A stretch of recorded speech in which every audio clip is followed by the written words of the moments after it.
Meanwhile, Radiguet was standing with Jasmine beside him. Bloody Amazo Worm Gigan was there, awaiting his orders to cause more harm. The people at the beach were held hostage by Radiguet's forces. People were starting to suffer under the deadly Amazo worms, which were eating them up from within. A man can finally be seen dying from the disease, finally being reduced into mere bones for the science, as he was eaten by the worms in a rather painful manner. Kimberly was put in constant shock. "No, this is a horrible sight! Stop! Stop!" sobbed Kimberly. "There's only one thing you can do to save them. Surrender yourselves to me and your henshin devices, and soon the whole USSPRA will follow, or we will finish all the people in Japan, then the world! You may not be complete, but you'll all do," said Radiguet. "Here they are, Radiguet," said Bosco. "But seriously, you should really increase my payroll if you want me to kill the Super Sentai and Power Rangers. And also, do consider your lack of patience keeps getting the best of you. I mean, isn't it obvious Kimberly doesn't find you her type? Get a life, boss." "Shut up, Bosco! Just do as you're told, or I'll slice you in half myself. Now hand over those devices." "Who I want is none of your business," said Radiguet, with his eyes glowing red with anger as he used his powers to choke Bosco's breath short. "Oh yes, my master, right away. I understand. Here are the Shadow phones to be at your possession. Oh, and here's Cole's transformation device too, which is used to summon and combine with Aqua Red," said Bosco, sweating, as he saw Radiguet's sharp blade near his throat while thinking of a way to get even. "Jasmine must be under Radiguet's control. There's no way she'd betray us like that," said Kimberly. "As you see, she is mine now. Jasmine is now the Viram Elite. So will you surrender, or do I continue killing people? The answer is yours. Hand over your henshin devices to me," said Radiguet, as he held a civilian who was now dying from the worms. He agreed to let the civilian live, for now. "We agree to surrender," said Takaru Shiba calmly. "Takaru, have you gone mad? You are our leader! You can't do that! Where is the Lord Sama who I know who fights?" said Ryunosuke hastily. "That's right, Takaru. We always," said Chiaki. "We have no choice. You see what they did," said Takaru Shiba. "Takaru, no, please," said Mako. "I surrender too, Radiguet," said Kimberly, crying. "Just make it stop." Kimberly began begging Radiguet to stop the carnage, kneeling in front of him out of insanity. She saw one person after another die, much to her distress. "Only at the condition you surrender to me, and so does the rest of the USSPRA. As for you, Kimberly, refusing my advances will have drastic consequences, like how I raped you. You will fit well for my trophy when I take over the universe," said Radiguet as he held Kimberly's face, looking straight at her teary eyes. She stood up, surrendering to him for now, and Radiguet groped her breasts yet again. "This is too much emotional torture," said Kimberly, crying as she felt Radiguet touching her breasts a little longer. Kiros began to think that even if he wanted Mako, he would not consider an easy victory to be worth savoring. He began to think that perhaps his ways were not too matched with the annihilance of evil. Imes and Long grew delighted to see more torture. On the other hand, Tranza, Bosco, and Kiros were disgusted at the sight. Radiguet's lusting after women was a result of continuous insanity, which even he can't understand why. "This is over the top! Radiguet has outdone himself. Not even my sadism has gone this far. I can see blood pouring out of people's pores, people vomiting worms, and they are getting eaten from the inside out," said Bosco, who felt like vomiting. "I agree, this is utterly sadistic beyond what I can imagine. I feel like I'm going to puke," said Kiros, who then vomited. Radiguet halted the Amazo worm attack for now, and the worms out of their bodies of the survivors, but he could not allow escape as they were to be held hostage. He left the heroes on guard with Imes, Kiros, Abrella, and Bosco, who guarded them. The baits were in place. Cole was then chained up. "Guard these captives, bozos, with your life, or else I'll slice you all open myself. I want them crucified with Cole at the center," said Radiguet, who was holding their morphing devices. "Oh, what about Mako? You promised not to hurt her if I help you out." "She's mine, remember, sire," said Kiros.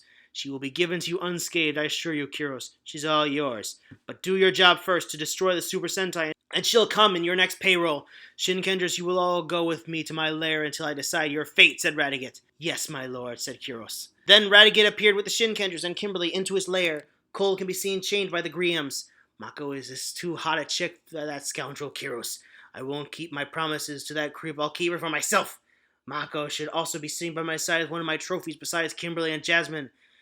I will also add Nami, Sakura, Tori, Saki, and Ranu to my harem, or any girl that catches my fancy.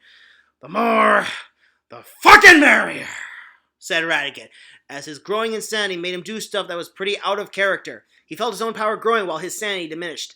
At the beach, the captured heroes were now being seen nailed to crosses as ordered by Radiguet. The crosses were raised up to their assigned spots. "Ah!" shouted Genta as he saw all the people dying from their flesh being eaten by the worms.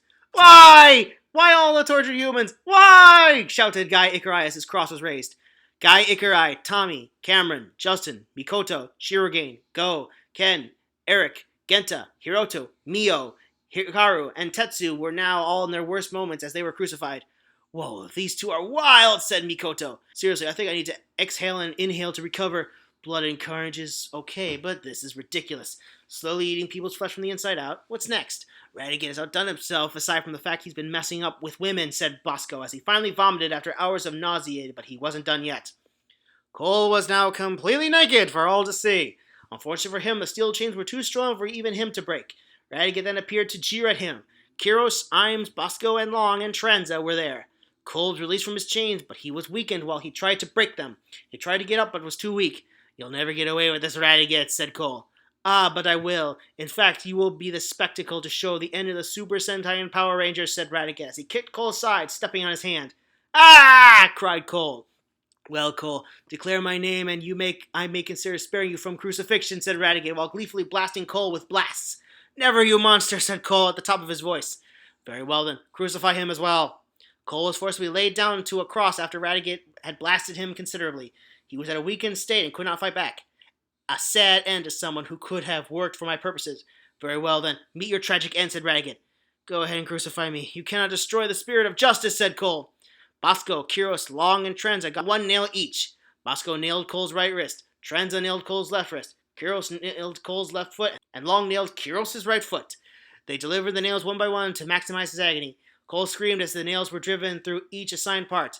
Cole was now at all the center of attention. His teammates could not stand the thought of him being crucified naked, unlike them who still had a degree of cover. You should be honored to be at the center of them all, and to be crucified naked, you barbarian, said Radiguet.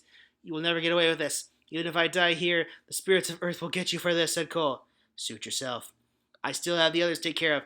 Meanwhile, contemplate your fate while you are crucified, said Radiguet as he disappeared. At the new sky base, Director Aya was with Gory discussing the calamity that hit the USS PRA. He was pretty sick with the events that had transpired. I can't believe that Radiguet and Long fooled us all with their new disguises. They must have mastered the secret art to hide their dark energy. Jasmine fell under their control too. They did let go of the other people at the beach live, but I doubt they'll spare them forever. He's still holding them hostage, said Gory. Don't blame yourself, Gory. We're all just human or alien. The Geki Rangers were supposed to get their shifts, said Director Aya. We should have been down there. This situation is not wacky, said Jan. Calm down, Jan. I believe we can get out of this, said Ran. My brother's been caught too, said Retsu. I can't believe Jasmine is now under Radiguet's control, said Chiharu. I can serve at her spot for now if we need before we set her free, said Marigold. I think you can, said Bon. Mari, we should need a complete team. Jasmine is still one of us. Great, just great. We are in dire straits now. Chiharu, I really have to admit that this could be the darkest hour of our battle, said Hoji. Radiguet's apparition appeared in the sky, giving grim omen to everyone. Super Sentai, Power Rangers, you are now at my mercy. As you know it, I have held your comrades at the beach where they are about to die. If you plan to save the people on the beach, I planned everything. As you know, you are powerless to stop me. I have your comrades held at my base. Come if you dare. Should you try to save your comrades crucified at the beach or captured in my castle, I will hasten the effects of the plague that has already hit the city. Only I control the maturity of the worms, which can be demonstrated in this video. So choose. You all surrender to my plans, or let the people you protect die. And take a look at this wonderful thing I did. Enjoy while you can. I demand the Jetman's presence to surrender themselves and the USSPRA to me. Said Radiguet. Then the scene shifts to people being devoured by the Amazo worms, slowly and painfully, which Radiguet demonstrated how he can increase the cycle of the worms. They could be seen vomiting green liquid and feeling the worst, while their scenes of other people dead were now shown. The next scene shifts to the crucified heroes were screaming loudly as they can at the sight. Guy Ikarai and Genta screaming the loudest. Radiguet signed off, hoping he will get his revenge. That bastard. I will get his head for this, said Deputy Commander Guy with an angry face. The Power Ranger Samurai came into the room to offer assistance. What? The true samurai got captured? That's not good. That could be a sign that they're going to win, said Jaden. That's bad, very bad. Why now? Just when the extra Rangers were going to recover, said Kevin in tears. Maybe we can help. The Shinkengers helped us before. We want to return the favor, said Mia. I know your gratefulness, but this is no time to be personal, guys, said Supreme Commander Ryu. Just then Billy and Ranu entered with some sample of the Amazo worms. They had returned to finding out some traces of worms in the city. They were with Shane and Dustin, who could be seen carrying corpses to be analyzed. Sir, we have found some samples of the worms we can examine with the corpses of dead victims, said Ranu. I'm afraid this could be a serious problem. Me and Ranu went to Dino Curry to fetch food and we were discovered the epidemic. At least 20 people died already and it wasn't a nice thing to behold. All we see are people getting killed in such a torturous manner, said Billy. This is really not a problem back where we came from, said Shane and Dustin. Very well then, get on with the tests. We may find a way to kill these worms and de-worm the people. I believe you two can do it. On the other hand, it may be time for the old Jetman team to interfere if need be, said Supreme Commander Ryu. Sounds like old times, eh? But enough of that. We need to really get out of this mess as soon as possible, said Deputy Commander Guy. In the dungeon, Takeru Shiba, Ryunosuke, Mako, Kohata, Chiaki, and Kimberly were inside a dark dungeon. Ryunosuke can be seen crying like crazy. They were all still in their beach attires. This is bad, very bad. This is worse than Junk World. Genta is crucified with the others, and now a lot of people will be eaten by evil worms, said Ryunosuke, crying. Looks like everything is coming to an end, said Chiaki. Let's not give up, said Kohata. Radiguet is disrespectful to everybody, even women that have caught his fancy. I can't describe the horror I've been with him alone. Me, his wife? Never! I've had enough nightmares of being forced to marry him or getting pregnant by him, and almost every night. And they're going to be real. Please. I don't know, but it feels so out of place he wants me here. I can't imagine myself being his consort, to Kimberly, as she remembered the agony of being raped by him. You're right. To be honest, while he won't hand me over to Kyros, he now declares me his too. What a horrible tyrant. I can't bear to think of what he'll do next. I think he also has a thing for Jasmine, and it'd be tragic if he develops it for Sakura, Nami, and Ranu. Maybe we can add Tori too, said Mako. Takeru was, on the other hand, deep in thought. He felt like he needed a practical solution to the problem. Just then the guards came. Takeru, Kohata, Ryunosuke, and Chiaki, you're all getting crucified now. Mako stayed behind and awaited Lord Radiguet's orders. You will be partying with Radiguet tonight with Jasmine and Kimberly, and don't worry. Tori, Nami, Ranu, Saki, and Sakura will be joining you as well, said the guard. What? Crud, said Mako. The guards then roughly entered, dragging Takeru Shiba, Kohata, Ryunosuke, and Chiaki away in chains. The doors were slammed shut to make sure they didn't escape. No, please don't! Don't crucify them! Sobbed Kimberly, but her cries fell into deaf ears. Mako also sobbed as well as she saw her friend to be carried away for crucifixion. She knew as well Radiguet caught her fancy. Meanwhile, the city was filled with the deadly worm epidemic. People were puking green slime. Many were looking their worst. Some have even died now, as at least 30 more have died from the epidemic, causing losses everywhere in Japan, as the worms also gnawed out their bodies, killing them. Now, with a strange parasite launched for Radiguet's hideous reasons, will there be any way to stop his plan from maturing into full bloom? Will Super Sentai and Power Rangers teams surrender to their deaths? Stay tuned for the conclusive next chapter. Is anyone else getting the feeling that Agzuki himself is the actual main villain of this story? Because really, this attempt at being dark, it's just getting more and more cartoonish. And it won't get any better next week when, well, the Jetmen actually do get involved in the fight.